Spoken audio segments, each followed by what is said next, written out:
Salut les amis, j'espère que vous allez bien. On est parti pour la vidéo du jour et aujourd'hui les amis, on va faire un petit retour sur ce qu'il s'est passé cette nuit pour le Real Madrid. C'était le deuxième match de pré-saison des Merengues. Le Real affrontait le club mexicain du Club América. Ça s'est déroulé du côté de San Francisco. C'était à 4h30 du matin les amis. Pas de débrief spécial parce que j'ai tout simplement pas vu cette rencontre. J'ai vu des vidéos, des séquences, les meilleurs moments de cette rencontre. J'ai été aussi chercher des informations un petit peu partout dans la presse sur certains comptes spécialisés Twitter du Real pour voilà, avoir un petit peu des informations sur cette rencontre, qui a été intéressant, qui l'a été un petit peu moins. Donc on va essayer d'en discuter aujourd'hui. Mais n'hésitez pas surtout les amis à me laisser en commentaire si vous avez peut-être regardé cette rencontre. N'hésitez pas à me laisser en commentaire ce que vous avez pensé du Real et de certains joueurs, si vous avez des tops, des flops. Laissez-moi tout ça en commentaire, ça peut être très intéressant parce que voilà, je vais pas vous mentir, j'ai pas vu la rencontre, hein, les amis, je ne me suis pas réveillé à 4h30 pour regarder ce match. En tout cas, le Real a été tenu en échec par le club américain de partout, avec une ouverture du score des Mexicains à la 5e minute par Martin sur une situation un petit peu particulière où il y a une frappe lointaine d'une vingtaine de mètres, mais c'est une frappe qui est écrasée et qui arrive dans les pieds de Marine, qui est en plein milieu de la surface de réparation, avec un Rudiger qui est au marquage, pardon, mais c'est un marquage un petit peu laxiste de Rudiger. Alors il est vrai que on s'attend tous à une frappe, hein, et cette frappe elle est complètement ratée, ça arrive dans les pieds de Marine, mais c'est vrai que bon, Rudiger il est au marquage, mais un petit peu loin, et ça fait but donc pour le club américain au bout de 5 minutes de jeu. À la 22e, l'égalisation signée Karim Benzema, on va en reparler. En début de seconde mi-temps, Eden Hazard qui marque sur penalty à la suite d'une faute obtenue par Lucas Vazquez. Et puis égalisation en fin de match pour le club américain, signé Fidalgo sur un penalty concédé par Vinicius Tobias. Quelques statistiques les amis déjà sur cette rencontre. De partout, donc 17 tirs à 11 pour le Real, 7 tirs cadrés à 4. Donc évidemment l'adversité était tout de même moindre, hein, par rapport au FC Barcelone il y a quelques jours. Le Real a été aussi beaucoup mieux en seconde mi-temps, comme ce fut le cas un petit peu face au FC Barcelone.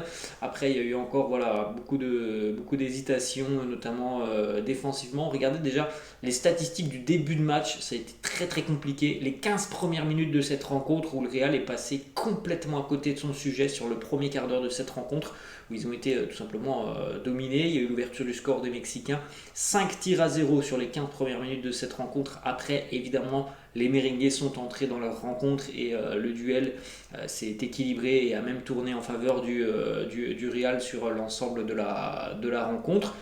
On jette un coup d'œil à la une du quotidien Marca. Con Benzema es otra cosa. Avec Benzema, c'est autre chose. Alors les amis, on va en parler dans quelques instants du but de Karim Benzema, parce qu'encore une fois, ça vaut le détour. Alors le quotidien Marca qui nous dit Karim meilleur joueur du match, puisque Karim a été élu, hein, l'homme de la rencontre, tout simplement, l'homme du match.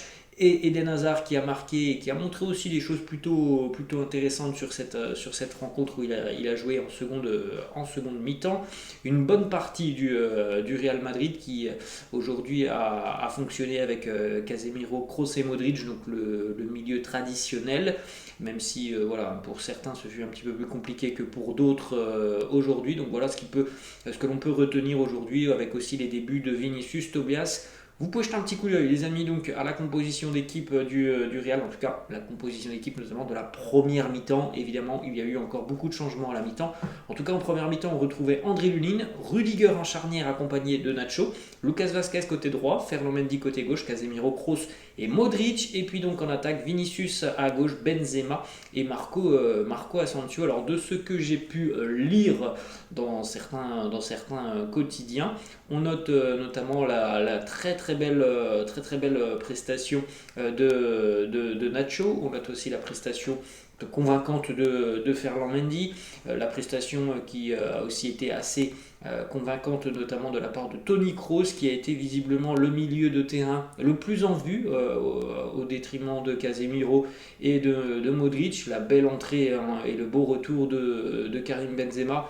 Vinicius et Marco Asensio visiblement qui étaient un petit peu en retrait aujourd'hui. Voilà un petit peu ce qui ressort des informations que je suis allé chercher. Encore une fois, Lucas Vazquez très en difficulté, c'est ce que j'ai lu un petit peu partout, ce soir.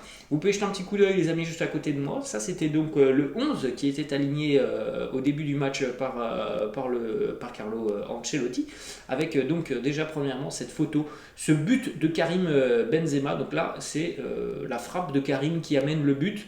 Donc vous voyez la ligne blanche, c'est tout simplement l'entrée de la surface de réparation, l'arc de cercle à l'entrée de la surface de réparation, et vous voyez le plat du pied ouvert pour Karim Benzema. Le but est magnifique les amis. Hier je vous avais conseillé, d'ailleurs pour ceux qui n'ont pas vu la vidéo d'hier, allez la voir, et si vous voulez juste regarder le passage où je vous présente le but de Benzema à l'entraînement, n'hésitez pas, ça dure 20 secondes, mais allez voir le but de Karim hier sur la vidéo, il est somptueux.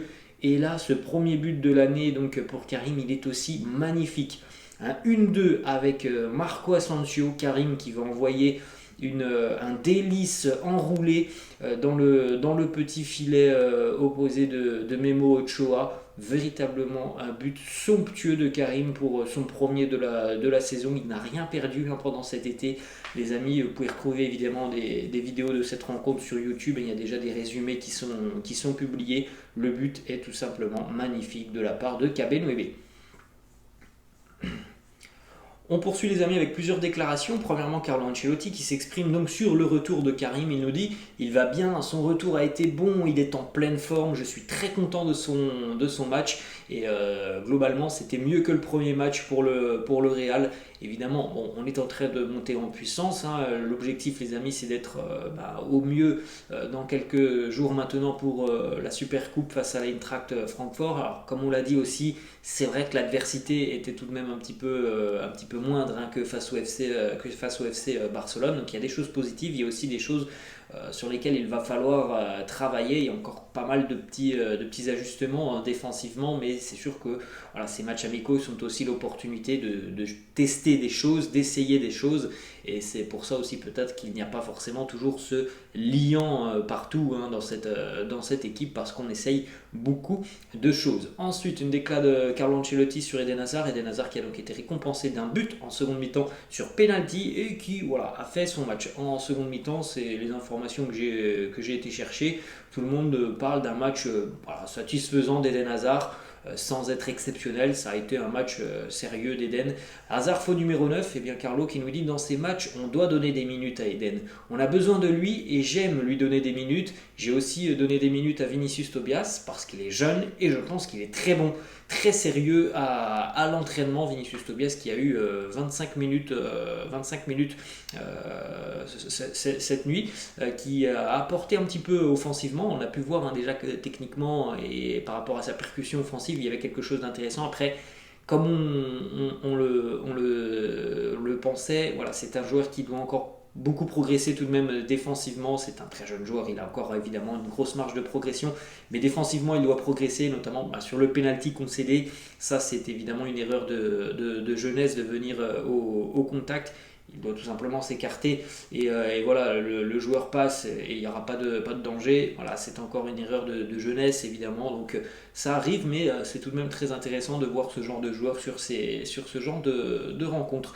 Petite information aussi qui concerne Eduardo Camavinga et Dani Ceballos. Là, on peut véritablement dire que ce sont ceux qui ont marqué beaucoup de points cette nuit. Camavinga qui visiblement, d'après ce que j'ai été chercher, a été très bon.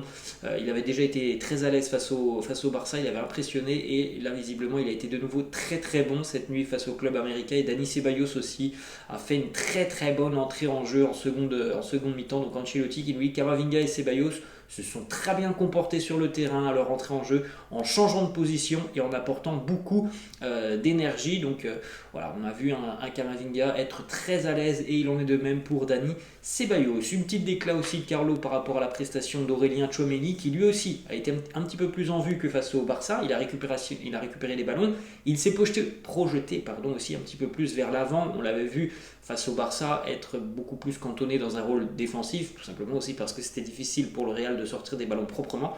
aujourd'hui, face à une adversité un petit peu plus faible, eh bien, ça a été plus simple aussi pour lui de se projeter vers l'avant. On a vu notamment utiliser l'une de ses armes aussi, la frappe de loin en seconde mi-temps. Il s'est projeté, il a pris sa chance. Donc Carlo qui nous dit Tchouaméni aujourd'hui, il a été meilleur. Je pense que c'est un autre pivot que Casemiro. Il a la qualité d'accélérer et d'atteindre le but. Il s'est amélioré avec le ballon aujourd'hui, même si bon, il y a encore quelques déchets évidemment. Mais voilà, on voit déjà les prémices de ce que pourrait apporter Aurélien Tchouaméni. À noter les amis que visiblement Casemiro cette nuit, il n'était pas vraiment dedans. Ensuite, on enchaîne avec une petite photo. Fede Valverde qui a porté le brassard de capitaine. Fede Valverde à l'avenir, hein, peut-être pas forcément cette saison, mais à l'avenir, c'est quelqu'un qui a certainement le potentiel et le tempérament pour être capitaine du Real Madrid. Et si je ne me trompe pas, je crois qu'il en avait déjà parlé. Peut-être qu'à l'avenir, il deviendra donc un capitaine du Real. Ensuite, on va terminer avec une dernière déclaration donc, de Carlo Ancelotti par rapport au dernier match face à la Juventus donc ce week-end. On essaiera de faire un débrief, les amis, pour ce match face à la Juventus. Alors, le match il va être encore plus tôt que d'habitude. Je crois que c'est à 4h du matin, mais on essaiera tout de même de faire un débrief de cette dernière rencontre avant la Super Coupe. Carlo Ancelotti qui nous dit la Super Coupe, eh bien, il faut tenir compte de ceux qui ont gagné la Ligue des Champions. La Super Coupe date de l'année dernière. Il faut finir l'année dernière. Donc, on peut penser, les amis, que sur ce match face à l'Eintracht Francfort, si tout le monde est apte physiquement, on aura vraisemblablement la même équipe que sur la finale de la Ligue des Champions face à Liverpool, à peu de choses près. Ça devrait être ça pour récompenser aussi les joueurs qui ont travaillé tout au long de la saison dernière pour notamment remporter la Ligue des Champions. Ensuite, on a une information qui concerne Borja Mayoral. Alors, on en a parlé de Borja Mayoral. Il a rejoint le groupe. D'ailleurs, petite information importante tout de même, les amis, pour le match de cette nuit. Pas de temps de jeu pour Borja Mayoral, pas de temps de jeu pour Juan Milataza, pas de temps de jeu pour Mariano Diaz. Donc je pense que le message il est assez clair de Carlo Ancelotti.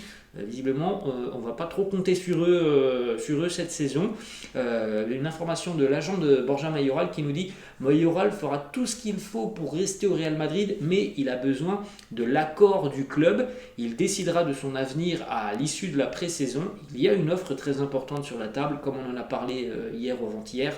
C'est Retafe qui est très intéressé et qui serait prêt à poser 10 millions d'euros pour convaincre le Real de laisser partir Borja Mayoral. Ensuite, une petite information du quotidien AS qui nous annonce que Ancelotti considère Nacho, Alaba et Rudiger comme des jokers pour l'équipe car les trois peuvent jouer dans l'axe mais aussi sur les flancs de la défense et même peut-être au milieu pour Alaba. Alors c'est bien, c'est des profils polyvalents, mais moi comme je l'ai dit, je pense que Rudiger en tant que latéral, ça peut être une solution s'il y a des pépins physiques, mais moi j'aimerais surtout voir Rudiger en défense centrale. Je pense que Rudiger sur un côté en tant que latéral, c'est se passer et limiter les qualités d'Antonio Rudiger.